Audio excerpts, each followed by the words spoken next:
Hello दोस्तों।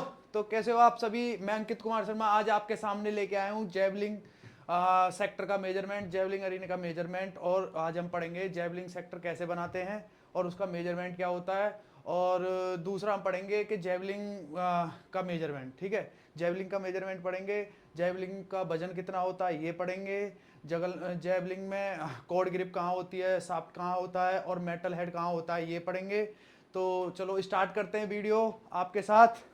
तो सबसे पहले हम देखते हैं जेवलिंग का मेजरमेंट, ठीक है। जेवलिंग सेक्टर का सबसे पहले हम एक कॉमन लाइन खींचेंगे, उसके पैरेलल 4 मीटर की दूरी पे, ठीक है। उसके ही पैरेलल 4 मीटर की दूरी पे एक और कॉमन लाइन खींचेंगे, ठीक है। फिर उसकी जो उसका जो स्टार्टिंग पॉइंट होगा, स्टार्टिंग पॉइंट से 8 मीटर की दूरी पे एक यहाँ चाप लगाएंगे हम। फिर दूसरी लाइन का जो स्टार्टिंग पॉइंट होगा वहाँ से उसकी दूरी पे एक चाप वहाँ से लगाएंगे। फिर 8 मीटर यहाँ से हम 8 मीटर का टेप इंच खोलेंगे और 8 मीटर का टेप इंच खोलने के बाद एक आर्क हम यहाँ बनाएंगे, ये वाला, ठीक है। ये वाला जो आर्क है वो इधर बनेगा यहाँ पे आके, ठीक है। यहाँ पे ये आर्क बनेगा। फिर हम यहाँ से 0.75 मीटर का इंडिकेटर लाइन बना देंगे, ये दोनों तरफ, ये दोनों तरफ जो ये बन रही है ना, 0.75 मीटर की इंडिकेटर लाइन, इनको हम इंडिकेटर लाइन बोलते हैं। और इस वाली लाइन की जो लेंथ होती है, इस वाली लाइन की जो विड्थ होती है, इस वाली लाइन की जो चौड़ाई होती है वो 7 सेंटीमीटर होती है, ठीक है। इस वाली लाइन की जो चौड़ाई होती है, ये देखो लिख रही है, इस वाली लाइन की जो चौड़ाई होती है वो 7 सेंटीमीटर होती है।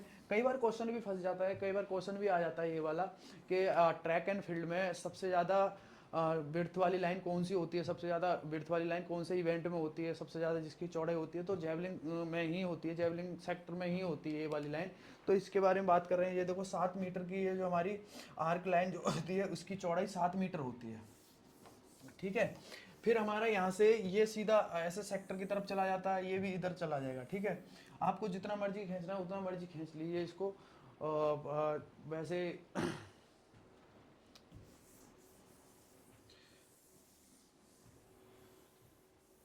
तो इसके रनवे के बारे में बात करेंगे हम। जेवलिंग सेक्टर का जो रनवे होता है उसकी क्या चौड़ाई होती है, क्या लंबाई होती है, उसके रनवे के बारे में होता है। चौड़ाई तो उसकी 4 सेंटीमीटर होती है। और लंबाई के बारे में बात करेंगे तो उसकी रनवे की जो लंबाई होती है 30 मीटर से लेके 36.5 मीटर होनी चाहिए, 36.5 मीटर होनी ही चाहिए, ठीक है। जेवलिंग सेक्टर की जो रनवे होता है उसकी जो लेंथ होती है उसकी 30 मीटर लेके 36.5 मीटर होनी ही चाहिए, ठीक है। फिर हम बात करते हैं जेवलिंग के बारे में। जेवलिंग को कैसे कैसे जेवलिंग का मेजरमेंट क्या होता है, ठीक है। हम बात करते हैं जेवलिंग के बारे में। ये है जेवलिंग, इसको जेवलिंग बोलते हैं हम। और जेवलिंग 3 भागों में बटी होती है। इसको ये होती है जो यहाँ पे ये रस्सी प्रकार की कुछ बंधी होती है, यहाँ पे रस्सी बंधी होती है, ठीक है। ये इसको बोलते हैं हम कोड ग्रिप,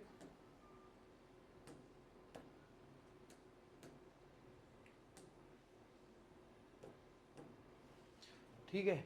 ये जो हमारी होती है, सबसे पहले हम इस वाले भाग के बारे में बात कर लेते हैं। ये जो हमारा भाग है इसको बोलते हैं कोड ग्रिप, ठीक है। फिर इसको हम सॉफ्ट बोलते हैं, इसको हम सॉफ्ट बोलते हैं। और जो आगे हमारा लोहे का लगा रहता है ये इतना हिस्सा, इसको बोलते हैं मेटल हेड, ठीक है। ये हमारी जेवलिंग है, इसको जेवलिंग बोलते हैं। और इसमें ये 3 भागों में बटी हुई होती है। इसको सॉफ्ट बोलते हैं, इसको सॉफ्ट बोलते हैं और इसको मेटल हेड बोलते हैं। इसको कॉर्ड ग्रिप बोलते हैं। ये यहाँ पे जो रस्सी लगी रहती है इसको कॉर्ड ग्रिप बोलते हैं। जिसे ग्रिप बोलते हैं, जैसे खिलाड़ी फेंकते हैं जेवलिंग, वो उसको हम कॉर्ड ग्रिप बोलते हैं। फिर इसका कितना होता है इसके बारे में बात करेंगे। लेंथ ऑफ मेटल कितना होता है, मतलब जो मेटल का उसमें जेवलिंग में लगा रहता है उसकी लेंथ कितनी होती है, उसकी लंबाई क्या होती है। सबसे पहले हम बात करते हैं वेट के बारे में। मैन और वुमेन 2 कैटेगरी होती है, दोनों कैटेगरी में हमारा वेट कितना चाहिए होता है, जेवलिंग में कितना होना चाहिए, इसके बारे में बात करते हैं। जो हमारा वेट होता है मैन में होता है 800 ग्राम और वुमेन में होता है 600 ग्राम, ठीक है। फिर हम बात करते हैं लेंथ के बारे में, कितनी लंबी होती है जेवलिंग, मैन में कितनी लंबी होती है और वुमेन में कितनी लंबी होती है, इसके बारे में बात करते हैं। इसकी लेंथ क्या होती है इसके बारे में बात करते हैं। तो सबसे पहले हम बात करते हैं मैन की। मैन में जो जेवलिंग की चौड़ाई होती है वो 2.6 टू 2.7 मीटर होनी चाहिए। और वुमेन में बात करते हैं अगर हम लंबाई की तो 2.2 टू 2.3 मीटर होनी चाहिए, ठीक है। फिर हम बात करते हैं कोड ग्रिप की लेंथ के बारे में। कोड ग्रिप की लेंथ कितनी होती है, तो 160 से 150 से 160 एमएम होनी चाहिए। और वुमेन में अगर हम बात करें तो 140 से 150 एमएम होनी चाहिए, ठीक है। फिर हम बात करते हैं डायमीटर के बारे में। कोड ग्रिप का जो डायमीटर होता है, उसका डायमीटर होता है, उसके बारे में बात करें हम। तो कोड ग्रिप का जो डायमीटर होता है कोड ग्रिप का डायमीटर होना चाहिए 25 से 30 होना चाहिए, और वुमेन में 20 से 25 होना चाहिए, ठीक है।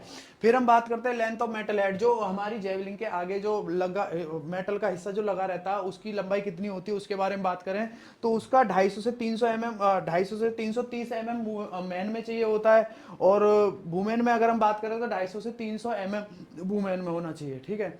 तो आशा करता हूँ सभी को ये वीडियो पसंद आई होगी। कमेंट करके बताएं हमें नेक्स्ट वीडियो किस टॉपिक पे बनाएं, और वीडियो को ज़्यादा से ज़्यादा शेयर करें, लाइक करें, कमेंट करें और चैनल को सब्सक्राइब करें, और धन्यवाद।